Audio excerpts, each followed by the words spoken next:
ಆಕಾಶವೆಲ್ಲ ಕಪ್ಪು ಮೋಡಗಳಿಂದ ತುಂಬಿತ್ತು. ಗಾಳಿ ಜೋರಾಗಿ ಬೀಸುತ್ತಿತ್ತು. ದೂರದಲ್ಲಿ ಗುಡುಗಿನ ಸದ್ದು ಕೇಳಿಸುತ್ತಿತ್ತು. ಹಳ್ಳಿಯ ರಸ್ತೆಗಳೆಲ್ಲ ಮಳೆಯಿಂದ ಕೆಸರಾಗಿದ್ದವು. ಆ ದಿನ ಸಂಜೆ ಶಾಲೆ ಮುಗಿಯುವ ಹೊತ್ತಿಗೆ ಮಳೆ ಧಾರಾಕಾರವಾಗಿ ಸುರಿಯತೊಡಗಿತು. ಹಳ್ಳಿಯ ಕೊನೆಯ ಮನೆಯೊಂದರಲ್ಲಿ ಗೌರಮ್ಮ ತನ್ನ ಮಗಳು ನಂದಿನಿಗಾಗಿ ಕಾತುರದಿಂದ ಕಾಯುತ್ತಿದ್ದಳು.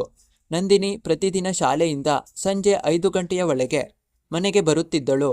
ಆದರೆ ಆ ದಿನ 5 ಗಂಟೆ ಕಳೆದರೂ ಮಗಳು ಬರಲಿಲ್ಲ. ಗೌರಮ್ಮ ಬಾಗಿಲ ಬಳಿ ನಿಂತು ರಸ್ತೆಯನ್ನೇ ನೋಡುತ್ತಿದ್ದಳು. ಮಳೆ ಇಷ್ಟು ಜೋರಾಗಿ ಬರುತ್ತಿದೆ, ನನ್ನ ಮಗಳು ಎಲ್ಲಿ ಸಿಕ್ಕಿ ಹಾಕಿಕೊಂಡಿದ್ದಾಳೋ ಎಂದು ಆತಂಕದಿಂದ ಮನಸ್ಸಿನಲ್ಲೇ ಹೇಳಿಕೊಂಡಳು. ಒಮ್ಮೆ ಬಾಗಿಲ ಹೊರಗೆ ಹೋಗಿ ನೋಡಿದಳು. ಮತ್ತೆ ಒಳಗೆ ಬಂದು ಕುಳಿತಳು. ಗಡಿಯಾರ ನೋಡಿದಳು. ಮತ್ತೆ ಎದ್ದು ಬಾಗಿಲ ಬಳಿ ಹೋದಳು. ಆಕೆಯ ಮನಸ್ಸಿನಲ್ಲಿ ಒಂದೇ ಪ್ರಶ್ನೆ ಕಾಡುತ್ತಿತ್ತು, ನನ್ನ ಮಗಳು ಸುರಕ್ಷಿತವಾಗಿದ್ದಾಳಾ ಎಂದು. ಸುಮಾರು 1 ಗಂಟೆಯ ನಂತರ ದೂರದಲ್ಲಿ ಯಾರೋ ಓಡುತ್ತಾ ಬರುತ್ತಿರುವುದು ಕಾಣಿಸಿತು. ಅದು ನಂದಿನಿಯೇ ಎಂದು ಗೌರಮ್ಮ ಕಣ್ಣನ್ನು ಒರೆಸಿಕೊಂಡು ನೋಡಿದಳು. ತಲೆಯಿಂದ ಕಾಲಿನವರೆಗೂ ಸಂಪೂರ್ಣ ನೆನೆದಿದ್ದಳು. ಶಾಲೆಯ ಬಟ್ಟೆ ಮೈಗೆ ಅಂಟಿಕೊಂಡಿತ್ತು. ಕೂದಲಿನಿಂದ ನೀರು ಧಾರೆಯಾಗಿ ಸುರಿಯುತ್ತಿತ್ತು. ಕಾಲುಗಳಲ್ಲಿ ಕೆಸರು ಮೆತ್ತಿಕೊಂಡಿತ್ತು. ಮಗಳನ್ನು ಆ ಸ್ಥಿತಿಯಲ್ಲಿ ನೋಡಿದ ತಾಯಿಯ ಹೃದಯವೇ ನಡುಗಿತು. ಅಯ್ಯೋ ನಂದಿನಿ ಎಂದು ಓಡಿ ಹೋಗಿ ಮಗಳನ್ನು ಒಳಗೆ ಕರೆದುಕೊಂಡು ಬಂದಳು. ಒಣ ಟವೆಲ್ ತೆಗೆದುಕೊಂಡು ಮಗಳ ತಲೆಯನ್ನು ಒರೆಸುತ್ತಾ, ಏನಾಯ್ತು ಮಗಳೇ, ಛತ್ರಿಯಲ್ಲಿ ನೀನು ಹೀಗೆ ನೆನೆದುಕೊಂಡು ಏಕೆ ಬಂದೆ? ಮಳೆ ಎಷ್ಟು ಜೋರಾಗಿತ್ತು ಗೊತ್ತಾ? ನಿನಗೆ ಏನಾದರೂ ಆಗಿದ್ದರೆ ನಾನು ಏನು ಮಾಡುತ್ತಿದ್ದೆ ಎಂದು ಆತಂಕದಿಂದ ಪ್ರಶ್ನಿಸಿದ್ದಳು. ನಂದಿನಿ ಸುಮ್ಮನೆ ನಿಂತಿದ್ದಳು. ಅವಳ ತುಟಿಗಳು ನಡುಗುತ್ತಿದ್ದವು. ಗೌರಮ್ಮ ಮಗಳ ಮುಖವನ್ನು ನೋಡಿದಳು. ಏನಾಯ್ತು, ಯಾಕೆ ಹೀಗೆ ಸುಮ್ಮನಿದ್ದೀಯಾ ಎಂದು ಕೇಳಿದಳು. ನಂದಿನಿ ನಿಧಾನವಾಗಿ ಹೇಳಿದಳು, ಅಮ್ಮ, ದಾರಿಯಲ್ಲಿ ಒಬ್ಬ ಅಜ್ಜಿ ಸಿಕ್ಕಿದ್ದರು. ಅವರಿಗೆ ಮನೆಗೆ ಹೋಗಲು ಆಗುತ್ತಿರಲಿಲ್ಲ. ಅವರ ಬಳಿ ಛತ್ರಿಯೂ ಇರಲಿಲ್ಲ. ಗೌರಮ್ಮ ಮೌನವಾಗಿ ಕೇಳುತ್ತಿದ್ದಳು. ನಾನು ನನ್ನ ಛತ್ರಿಯನ್ನು ಅವರಿಗೆ ಕೊಟ್ಟೆ.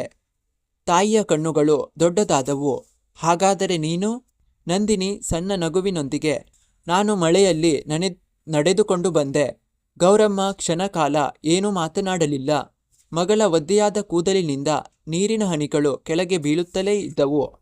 ಆದರೆ ಆ ಕ್ಷಣದಲ್ಲಿ ತಾಯಿಗೆ ಆ ನೀರಿನ ಹನಿಗಳು ಮಳೆಯ ಹನಿಗಳಂತೆ ಕಾಣಲಿಲ್ಲ. ಅವು ಮಗಳ ಒಳ್ಳೆಯ ಹೃದಯದಿಂದ ಜಾರಿ ಬಿದ್ದ ಮುತ್ತುಗಳಂತೆ ಕಂಡವು. ಆಕೆ ಮಗಳನ್ನು ಬಿಗಿಯಾಗಿ ಅಪ್ಪಿಕೊಂಡಳು. ನನ್ನ ಮಗಳೇ ಎಂದು ಹೇಳುತ್ತಾ ಕಣ್ಣೀರಿಟ್ಟಳು. ನಂದಿನಿ ಆಶ್ಚರ್ಯದಿಂದ, ಅಮ್ಮ, ಯಾಕೆ ಅಳುತ್ತಿದ್ದೀಯಾ? ಗೌರಮ್ಮ ಕಣ್ಣೀರನ್ನು ಒರೆಸಿಕೊಂಡು ಹೇಳಿದಳು, ನೀನು ಮಳೆಯಲ್ಲಿ ನೆನೆದು ಬಂದಿದ್ದಕ್ಕೆ ಅಲ್ಲ ಮಗಳೇ. ನಿನ್ನ ಒಳ್ಳೆತನವನ್ನು ನೋಡಿ ಸಂತೋಷದಿಂದ ಅಳುತ್ತಿದ್ದೇನೆ. ಅಷ್ಟರಲ್ಲಿ ನಂದಿನಿಯ ಕಣ್ಣುಗಳಲ್ಲೂ ನೀರು ತುಂಬಿತು. ತಾಯಿ ಅವಳ ಮುಖವನ್ನು ತನ್ನ ಕೈಗಳಲ್ಲಿ ಹಿಡಿದು, ನಂದಿನಿ, ಈ ಜಗತ್ತಿನಲ್ಲಿ ಓದಿದವರು ತುಂಬಾ ಜನ ಇರಬಹುದು, ಹಣವಿರುವವರು ತುಂಬಾ ಜನ ಇರಬಹುದು.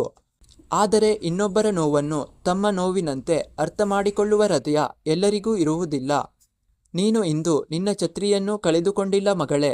ನೀನು ಇಂದು ಒಬ್ಬ ಮನುಷ್ಯನಿಗೆ ಆಶ್ರಯ ಕೊಟ್ಟಿದ್ದೀಯಾ. ನಂದಿನಿ ತಾಯಿಯ ಮಡಿಲಲ್ಲಿ ತಲೆ ಇಟ್ಟಳು. ಹೊರಗೆ ಮಳೆ ಇನ್ನೂ ಸುರಿಯುತ್ತಿತ್ತು. ಆದರೆ ಮನೆಯೊಳಗೆ ತಾಯಿ ಮಗಳ ಕಣ್ಣೀರಿನ ನಡುವೆ ಒಂದು ಅಪರೂಪದ ಸಂತೋಷ ತುಂಬಿತ್ತು. ಕೆಲವು ದಿನಗಳ ನಂತರ ಒಂದು ದಿನ ಬೆಳಿಗ್ಗೆ ಗೌರಮ್ಮನ ಮನೆಯ ಮುಂದೆ ಯಾರೋ ಬಾಗಿಲು ತಟ್ಟಿದರು. ನಂದಿನಿ ಬಾಗಿಲು ತೆರೆದಳು. ಅದೇ ಅಜ್ಜಿ. ಅಜ್ಜಿಯ ಕೈಯಲ್ಲಿ ಒಂದು ಸಣ್ಣ ಬಟ್ಟೆಯ ಚೀಲವಿತ್ತು. ನಂದಿನಿ, ನನ್ನನ್ನು ನೆನಪಿದೆಯಾ ಎಂದು ಅಜ್ಜಿ ನಗುತ್ತಾ ಕೇಳಿದರು. ನಂದಿನಿ ಸಂತೋಷದಿಂದ, ಅಜ್ಜಿ, ನೀವು ಎಂದಳು. ಅಜ್ಜಿ ಅವಳ ತಲೆಯ ಮೇಲೆ ಕೈಯಿಟ್ಟು, ಆ ದಿನ ನೀನು ನನಗೆ ಛತ್ರಿ ಕೊಟ್ಟೆ. ನಾನು ಮನೆಗೆ ಸುರಕ್ಷಿತವಾಗಿ ತಲುಪಿದೆ. ಆದರೆ ಆ ದಿನದಿಂದ ನನ್ನ ಮನಸ್ಸಿನಲ್ಲಿ ಒಂದು ಪ್ರಶ್ನೆ ಇತ್ತು. ಇಷ್ಟು ಒಳ್ಳೆಯ ಹೃದಯವಿರುವ ಮಗುವಿಗೆ ನಾನು ಏನು ಕೊಡಬಹುದು? ಅಜ್ಜಿ ಚೀಲದಿಂದ ಒಂದು ಸಣ್ಣ ಪುಸ್ತಕ ತೆರೆದರು. ಇದು ನನ್ನ ಬಳಿ ಇದ್ದ ಅಮೂಲ್ಯವಾದ ವಸ್ತು. ಹಣಕ್ಕೆ ಇದರ ಬೆಲೆ ಇಲ್ಲ, ಆದರೆ ಇದರಲ್ಲಿ ನನ್ನ ಜೀವನದ ಅನುಭವಗಳಿವೆ. ನೀನು ದೊಡ್ಡವಳಾದಾಗ ಓದು ಎಂದಳು.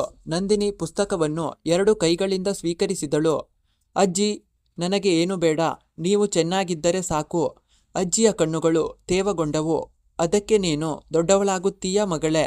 ಒಳ್ಳೆಯವರು ಪ್ರತಿಫಲಕ್ಕಾಗಿ ಸಹಾಯ ಮಾಡುವುದಿಲ್ಲ ಎಂದು ಅಜ್ಜಿ ಹೊರಟು ಹೋದಳು. ನಂದಿನಿ ಬಾಗಿಲ ಬಳಿ ನಿಂತು ಅವರನ್ನು ನೋಡುತ್ತಲೇ ಇದ್ದಳು. ಗೌರಮ್ಮ ಮಗಳ ಬಳಿ ಬಂದು ಅವಳ ಭುಜದ ಮೇಲೆ ಕೈ ಇಟ್ಟಳು. ನೋಡಿದೀಯಾ ಮಗಳೇ, ನಾವು ಯಾರಿಗಾದರೂ ಒಳ್ಳೆಯದನ್ನು ಮಾಡಿದಾಗ ಅದು ಯಾವಾಗ ಹೇಗೆ ನಮ್ಮ ಬಳಿ ಮರಳಿ ಬರುತ್ತದೆ ಎಂಬುದು ನಮಗೆ ಗೊತ್ತಿರುವುದಿಲ್ಲ. ನಂದಿನಿ ನಗುತ್ತಾ ಹೇಳಿದಳು, ಅಮ್ಮ, ನಾನು ಆ ದಿನ ಅಜ್ಜಿಗೆ ಛತ್ರಿ ಕೊಟ್ಟಾಗ ಅವರು ನನಗೆ ಏನಾದರೂ ಕೊಡುತ್ತಾರೆ ಅಂತ ಯೋಚಿಸಿರಲಿಲ್ಲ. ತಾಯಿ ನಗುತ್ತಾ ಉತ್ತರಿಸಿದಳು, ಅದೇ ನಿನ್ನ ದೊಡ್ಡ ಸಂಪತ್ತು ಎಂದು. ಕಥೆಯ ನೀತಿಯೇನೆಂದರೆ, ನಾವು ಮತ್ತೊಬ್ಬರಿಗಾಗಿ ಮಾಡುವ ಸಣ್ಣ ಸಹಾಯವು ಅವರ ಜೀವನದಲ್ಲಿ ದೊಡ್ಡ ಬೆಳಕಾಗಬಹುದು. ಒಳ್ಳೆಯತನಕ್ಕೆ ಬೆಲೆ ಕೇಳಬೇಡಿ, ಪ್ರತಿಫಲ ನಿರೀಕ್ಷಿಸಬೇಡಿ, ಏಕೆಂದರೆ ನಾವು ಯಾರದೋ ಕಣ್ಣೀರನ್ನು ಒರೆಸಿದಾಗ ನಮ್ಮ ಬದುಕಿನಲ್ಲೂ ಸಂತೋಷದ ಮಳೆ ಸುರಿಯುತ್ತದೆ. ಸ್ನೇಹಿತರೆ, ಈ ಕತೆ ನಿಮಗೆ ಇಷ್ಟವಾಗಿದ್ದರೆ ಲೈಕ್ ಮಾಡಿ, ಶೇರ್ ಮಾಡಿ.